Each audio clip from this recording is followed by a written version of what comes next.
The French and Indian War.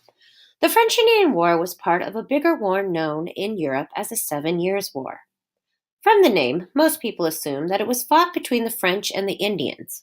But in reality, the war was fought between the British, which included the colonists, and the French. Both sides also had Native American allies.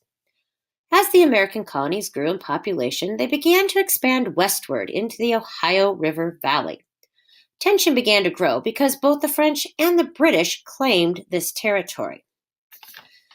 By 1753, tension had reached an all-time high when a 21-year-old George Washington was sent into the Ohio Valley to tell the French to leave.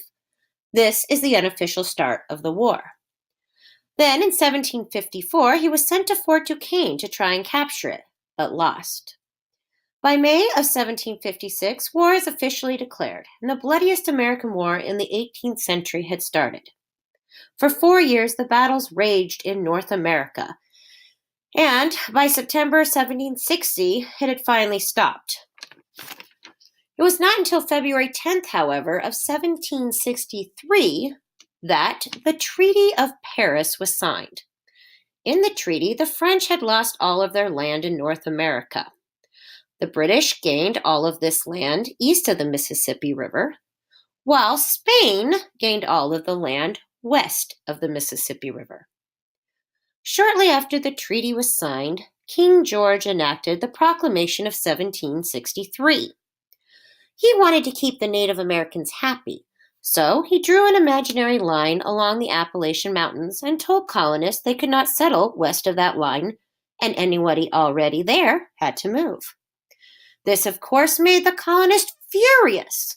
They had been under the impression that they had fought the French so that they could move into the Ohio River Valley.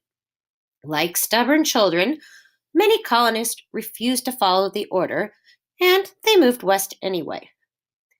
This eventually led to the British sending even more troops to the border, which of course cost a hefty price, to help protect the colonists from the Native Americans.